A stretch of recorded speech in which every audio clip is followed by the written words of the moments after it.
Comment nos croyances amoureuses influencent-elles nos relations? Nous avons grandi avec toute une construction sociale sur l'amour et le couple. Elle nous conditionne dans notre rapport à l'autre et nous pousse à vouloir nous engager. Je l'appellerai le mythe d'In. Ce mythe est composé de plusieurs fausses idées sur l'amour, le couple et l'engagement. Beaucoup d'entre nous parviennent à faire la part des choses. Pourtant, même dans ce cas, certaines constructions sociales perdurent. Elles sont tellement ancrées. Comment les mythes amoureux agissent-ils sur nos relations? Comment faussent-ils nos histoires d'amour? La réponse dans cet article. Fausse idée 1. Tout le monde a le droit à l'amour. Aux enfants, on explique qu'un jour ils seront très amoureux, ils se marieront et auront des enfants. On présente comme une évidence et la rencontre avec l'amour. Plus encore, la rencontre avec le grand amour, celui qui viendra transformer nos vies. Il apparaît donc, comme une évidence, que l'amour est sur le grand chemin de notre vie. Réalité. Rien n'est moins vide. Personne n'a promis que la vie était juste, 900 millions de personnes souffrent de la faim dans le monde. Qu'elle était belle, la famine perdure depuis 30 ans en Corne d'Afrique. Et que l'amour y était inscrit, le mariage arrangé est une coutume perpétuée dans de nombreuses sociétés. L'amour romantique, tel que nous le connaissons est une invention du Moyen-Âge. C'est une superbe invention, j'en conviens. Et, je suis d'accord avec le fait que quelque chose qui a été inventé existe. Mais, de là à dire que c'est une évidence préinscrite sur le grand chemin de notre vie, il y a une marge. Conséquence. Nous attendons ce grand amour. Et comme il n'apparaît pas, nous nous sentons floués sur la marchandise. Nous avons raison, on nous a menti. Comme pour le Père Noël. Le plus gênant, là-dedans, n'est pas tant la déception que nous pouvons avoir quand nous nous rendons compte que l'amour n'est pas un dû. Mais, que nous nous questionnons nous, de ne pas y parvenir. Que nous nous accusions de ne pas être à la hauteur. Si tu ne vois pas le Père Noël, c'est ta faute, c'est que tu es nul et moche. Alors achète le nouveau mascara Dior, et le Père Noël t'emmènera sur son traîneau au pays des lutins magiques. Fausse idée 2, le grand amour commence par un coup de foudre. Attention, je ne nie pas que le coup de foudre existe. C'est possible. Je suis plus circonspecte à l'idée qu'il puisse ouvrir sur une histoire d'une vie. Mais, c'est possible qu'un électrochoc nous percute en un regard. Je pense, néanmoins, qu'il est moins récurrent qu'il n'y paraît. L'idée que de bon existe et qu'au premier regard quelque chose de magique se passera est une construction sociale, du mythe d'In. Oups, c'est romantique. Mais, c'est surtout dangereux. Réalité. L'amour n'a pas toujours un démarrage fulgurant. Parfois, il se construit au fil des rencontres et de la découverte que nous faisons de l'autre. Les sentiments naissent avec la confiance et le chemin parcouru à deux. Ce que nous appelons coup de foudre et le plus souvent est un intérêt important que nous porterons à l'autre. Dans cet article sur l'engagement, nous décrivons l'intérêt comme la première phase vers l'attachement. Viennent ensuite l'appréciation et le bien-être. Notre envie d'une belle histoire nous pousse à voir cet intérêt fort comme de l'amour. En belle prophétie autoréalisatrice, tout un article ici, nous finissons par développer prématurément des sentiments. Nous commençons à projeter la suite de la romance, espérant que l'autre partage le mythe. À force de se faire des films, nous tombons dans l'indécrottable eau. Autrement dit, la plupart du temps, ce que nous croyons être un coup de foudre est de l'intérêt fort pour un homme et une envie de vivre le coup de foudre.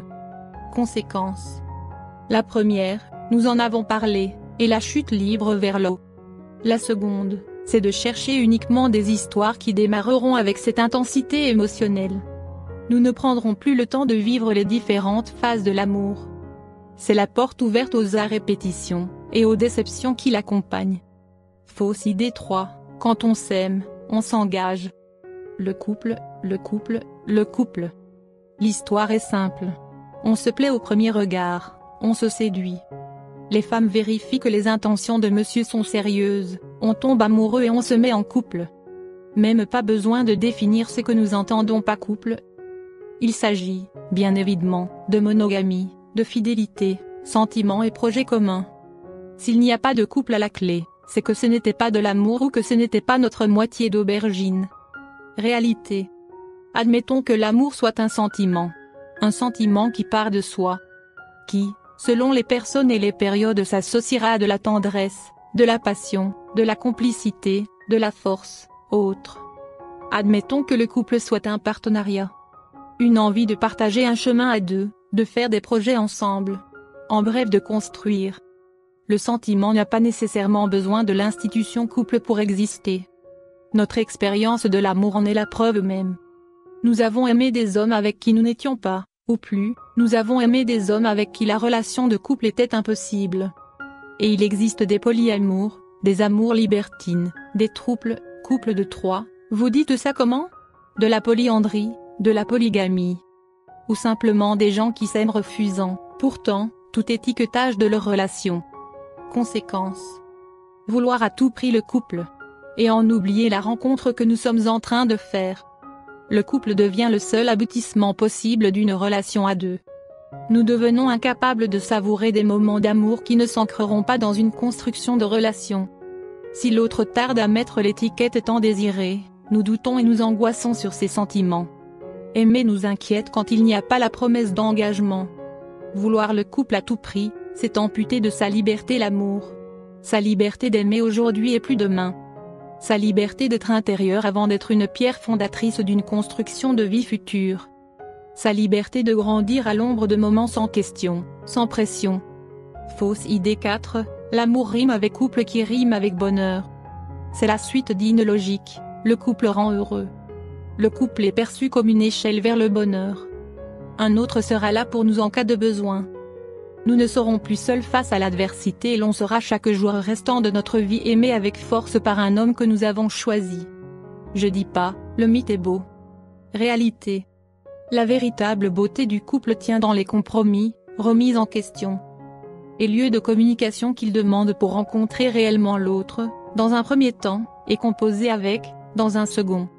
Un couple, c'est se confronter à d'autres difficultés. Passer la fusion des premiers temps, où l'on a le sentiment de former qu'un, l'autre redevient autre, fondamentalement différent. Il demeure une part d'étrangeté chez lui, et nous ne le comprenons pas toujours. Les projets communs demandent le réaménagement et / où nous abandonnons de certains projets personnels. Bref, le couple apporte ses bonheurs, mais aussi ses complications. Les moments de la rencontre et la découverte sont magiques, mais ils ne durent qu'un temps, celui de la passion. C'est après que tous les enjeux du couple avec cette personne se rejouent. Conséquence. La déception. Nous ne sommes pas toujours prêts à ce cheminement. Et nous pouvons facilement déchanter. Nous ne sommes pas aussi heureuses que prévu. Les conflits peuvent prendre le pas sur la communication. Comme les sentiments perdurent, nous souffrons de l'incompréhension mutuelle. Pourtant, ce sont ces complications qui font la richesse des histoires à deux. Par elles, nous apprenons beaucoup sur notre rapport à l'autre, donc sur nous. Nous pouvons passer à côté de cet apprentissage en désirant la félicité constante à tout prix. Fausse idée 5, et ça dure une vie. On idéalise l'histoire de nos grands-parents, et parfois parents, qui après 20/30/40/50 de mariage sont toujours ensemble. On désire, alors, un amour qui ne se termine jamais. La rupture nous apparaît comme un échec, une aberration. L'amour, le vrai, le grand, ça dure une vie. Et, si ça s'arrête, c'est que ce n'était pas le bon. Vous l'avez vu, je suis féroce sur cet article, je n'avais pas de café ce matin. Vous vous doutez bien que je vais poursuivre. Vous me jetterez des cailloux à la fin. Au choix, prenez des cailloux qui coûtent cher, genre, des saphirs. Réalité. Reprenons, le couple est un partenariat de vie. Deux personnes qui ont des projets communs et qui les mettent en place ensemble. Généralement, il s'agira de fonder une famille. Ce partenariat était pendant longtemps choisi par les parents. Un des partenaires s'occupait du financement, l'autre de la gestion du lieu de vie. Bien sûr, du partenariat pouvait naître tendresse ou amour. Notons que le divorce n'était pas concevable, simplement parce qu'il aurait mis en grande difficulté l'un des partenaires. Surtout la femme, d'ailleurs, complètement dépendante financièrement de son mari. Mais, le couple, fondé sur le seul amour est une invention relativement récente. Une belle invention, hein. La montée des divorces ne s'explique pas par une crise du couple, mais par la difficulté à s'aimer aussi longtemps. S'aimer une vie est un pari qui réussit rarement. Et le couple fonctionnant sur l'amour plus que sur les compétences complémentaires, et nécessaires à la survie de l'un ou l'autre, en devient fragilisé. La réalité veut que, Parfois, l'on ne s'aime plus, on a trop changé. Que l'on ne s'aime plus comme avant, l'ennui, l'habitude, ou que l'on désire aimer quelqu'un d'autre, la joie des commencements. Nous avons donc le choix entre rester pour les projets, pour le couple ou partir. Par désir d'amour. Ce choix est une chance, peu importe ce pourquoi nous pencherons. Nous avons le choix. Conséquence. Penser que le grand amour doit durer une vie, c'est vivre ses ruptures comme des échecs. C'est fracasser son estime de soi sur une norme bien pensante qui ne reflète en rien la réalité du couple et de l'amour. Ou pire, faire sacrifice sur sacrifice pour tenir une relation qui n'a plus raison d'être. Il y a des amours qui durent une vie. Mais l'intensité se perd, se retrouve. Et, si ce fantasme est réalisable, il n'en reste pas moins, que depuis que nous avons le choix de l'amour, il n'a rien de systématique. Parfois, souvent, s'arrêter n'est en rien un échec. Au contraire. En conclusion. Et si nous cessions d'imaginer l'amour pour le vivre? Et si nous oublions un peu les croyances que nous avons sur lui, pour se confronter à sa réalité et à ses complexités? Peut-être faut-il simplement retrouver la richesse de la multitude de formes qu'il a à offrir? Peut-être faut-il simplement écouter ce que nous ressentons ici et maintenant? Peut-être faut-il lui rendre sa liberté, pour le rendre authentique? Comment embrasser un garçon? Rendez-vous. On se regarde, un peu niais, les yeux dans les yeux. Il semblerait que l'on se plaît. Beaucoup même. Pourtant, Jules ne se lance pas, il ne balance pas ses lèvres, langoureusement, contre les nôtres. Et, on s'interroge. Tout ça traîne en longueur. Peut-être n'en a-t-il pas envie? Ou, plus probablement, peut-être n'ose-t-il pas? Le cas échéant, ce serait à nous de faire les premiers pas. Ok, nous sortons de la parade amoureuse classique. Et, pourquoi pas? Qui n'a jamais rêvé d'un peu d'originalité pour démarrer une histoire? Comment embrasser un garçon? Tous nos conseils ici. À éviter. Quand il s'agit d'embrasser un garçon, nous faisons pas mal d'erreurs. Normal, personne ne nous a appris. D'ailleurs, il serait tendancieux de croire que quelqu'un a appris ça au mec. Voici quelques impairs du cassé, kiss close, à éviter. Attendre la fin d'un rendez-vous. Nous avons toutes regardé les mêmes films hollywoodiens. Le mec, au 3e rendez-vous, raccompagne la fille chez elle. Sur le palier, elle lui dit un truc, il sourit et l'embrasse. Elle rentre ensuite chez elle, le sourire aux lèvres. La réalité est quelque peu différente. Non seulement les garçons ne nous raccompagnent que rarement jusqu'au bas de notre porte, mais s'ils le font, on ne se voit pas leur refuser un dernier verre. Vrai, qu'ils peuvent attendre le tram / métro / taxi / bus, rayer la mention inutile, avec nous. Et, ce serait un moment parfaitement conforme au film pour se jeter à langue perdue sur l'autre. Mais, en étant un poil plus stratégique, embrasser un mec, se faire embrasser par un mec. À la fin d'un rendez-vous est toujours un mauvais plan, sauf si nous voulons aussi le consommer dans la soirée.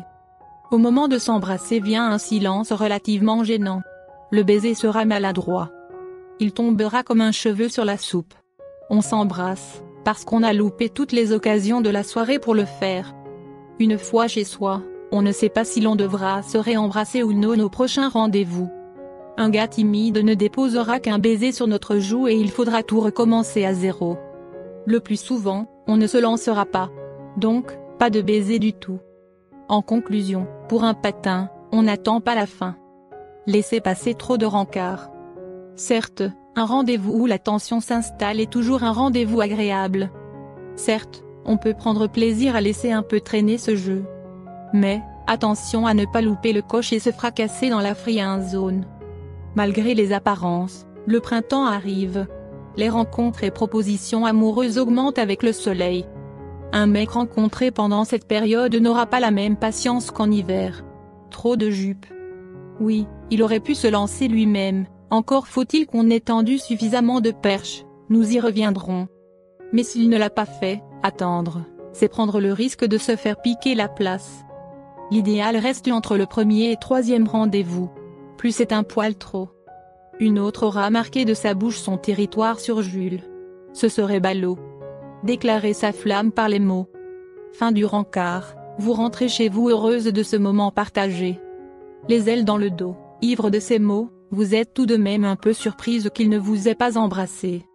Vous vous jetez alors sur votre téléphone, pour lui dire tout ce que vous ressentez, pour exprimer l'envie que vous avez eue, toute la soirée, de poser vos lèvres sur les siennes. Non seulement vous dites implicitement que vous n'avez pas eu les ovaires de lui sauter dessus. En plus, vous le mettez dans un profond embarras pour la prochaine rencontre. Il se sentira obligé de vous embrasser sans savoir s'il doit le faire quand il vous voit, pendant le rendez-vous ou à la fin. Les textos exprimer des envies non assouvies, c'est non. Pensez que c'est au mec de risquer le râteau. L'erreur la plus commune vient de notre éducation. Nos mamans nous ont toujours dit que c'est aux garçons de faire les premiers pas. Le problème, c'est que nos mamans ne connaissent pas grand-chose à la séduction version 2013. Elles ne se rendent pas toujours compte que nos bons hommes sont devenus timides et que la parade amoureuse se joue autrement. Penser que c'est à l'homme de tout faire, c'est lui accorder un courage, un talent de séducteur que tous n'ont pas. Que tous n'ont pas envie d'avoir. Beaucoup préfèrent une co-construction de la parade amoureuse. Vous faites un pas, il en fait un autre, et souhaitera. Attendre que le gars vienne escalader notre tour d'ivoire pour déclarer sa flamme et prendre tous les risques, c'est romantique. Mais c'est surtout prendre le risque d'attendre longtemps. Alors, si nous voulons quelque chose, allons le chercher. Jouer de la kino-escalation. La kino-escalation est le meilleur moyen pour amener un baiser en douceur. Plus vous vous touchez, plus il sera facile de passer à l'étape du dessus, s'embrasser. Il y a tout un article sur la kino-escalation ici. Quelques astuces en rappel, tout de même.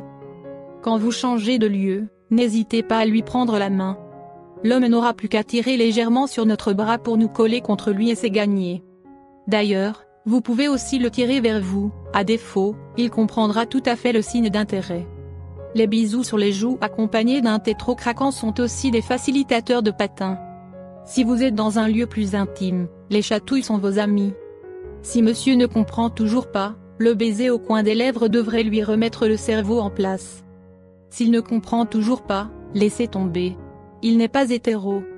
Pour aider à la kino-escalation, changez de lieu. On embrasse, ni ne se fait embrasser par un mec, assis en face à face dans un café. À moins de tenir particulièrement à renverser le kir à la mûre sur sa chemise blanche pour la nettoyer à la maison. Parfois, ça marche. Tout est bon dans la provocation. Au-delà de la kino-escalation, la proximité physique est un bon moyen d'installer un climat de tension sexuelle et d'amener au bienheureux baiser. Les bulles d'intimité. Il y a un jeu, une routine, que j'aime bien utiliser pour réchauffer un peu l'atmosphère. J'aime à l'appeler les bulles d'intimité. Pour cela, il faut être debout, la pose clope, à l'extérieur d'un bar, est un bon plan. J'explique à Jules que nous avons tous les bulles d'intimité. Je m'éloigne de lui de quelques pas puis, lui explique que d'ici, je suis une inconnue, je ne rentre dans aucune bulle. Je m'approche un peu plus, jusqu'à la proximité qu'on a habituellement. Ici, c'est la bulle des amis, des gens avec qui tu discutes. Quelqu'un qui s'approche de cette manière de toi, t'attire sympathie. Il est suffisamment loin pour que tu te sentes en sécurité, suffisamment près pour que tu puisses discuter. Je m'approche encore, à moins d'1 mètre. On n'a pas l'habitude que les gens s'approchent à une telle distance de nous. Si c'est quelqu'un du même sexe, on le vit comme de l'agressivité. Si c'est quelqu'un du sexe opposé, tu le vis comme de la séduction. Bien entendu, on rend notre voix plus lente, plus sensuelle. Enfin, je m'approche encore, j'ai mon visage à quelques centimètres du sien. Je le regarde droit dans les yeux. Là, cette distance te met mal à l'aise. Je viole réellement ta bulle de protection. Est-ce que tu sens que j'ai pénétré dans un espace intime? Oui, la sexualisation est volontaire. Normalement, soit il m'embrasse, soit, je ne sais pas, il m'embrasse toujours. Cap ou pas cap. Autre routine. Elle part du même principe de bulle de proximité que la précédente. Je te parie un verre, que je peux rester à quelques centimètres de ton visage sans t'embrasser. On se rapproche, les lèvres à quelques centimètres des siennes. De là, vous avez le choix. Soit vous le torturez et ne craquez pas, il vous embrassera peut-être. Soit, vous l'embrassez et payez votre verre en perdante heureuse. N'hésitez pas à partager vos routines en fin d'article. Explicitons, les hommes ne sont pas devins. Vous le voyez, les routines sont relativement directes. L'intérêt que vous portez au jeune homme est assumé. À craindre le râteau, il peut nous arriver d'envoyer très peu de signes d'intérêt ou des signes contradictoires. Malheureusement, ou pas, les hommes ne sont pas devins. Il n'est pas toujours évident pour eux de savoir l'effet qu'ils nous font. Le meilleur moyen pour amener un rendez-vous à un cassé, kiss close, c'est encore d'assumer nos UA, indicator of interest. Pas besoin de chercher très loin pour savoir si Jules est intéressé. Il nous propose un verre en tête-à-tête, il est intéressé. Pour nous, c'est plus complexe. Les hommes savent bien que nous pouvons accepter des rencarts pour le plaisir d'être courtisés. Ce qui explique, en partie, qu'ils soient plus timides dans leur démarche. N'hésitez donc pas à exprimer clairement votre intérêt pour lui. Les compliments, la kino-escalation, la sexualisation sont vos meilleurs amis. Je serai néanmoins plus prudente sur une explicitation complète de votre intérêt, du genre. Au fait, il faut combien de verres pour que m'embrasse? Si tu ne m'embrasses pas tout de suite, je vais me mettre très en colère et ce n'est pas beau à voir. Pour l'avoir fait plus d'une fois, c'est un poil castrateur. Ça rappelle au monsieur qu'il ne s'est toujours pas lancé et beaucoup de mecs sont susceptibles à l'idée de ne pas être de vrais mâles. Bref, à tenter pour un coup d'un soir, moins pour quelqu'un avec qui vous désirez instaurer un climat de confiance.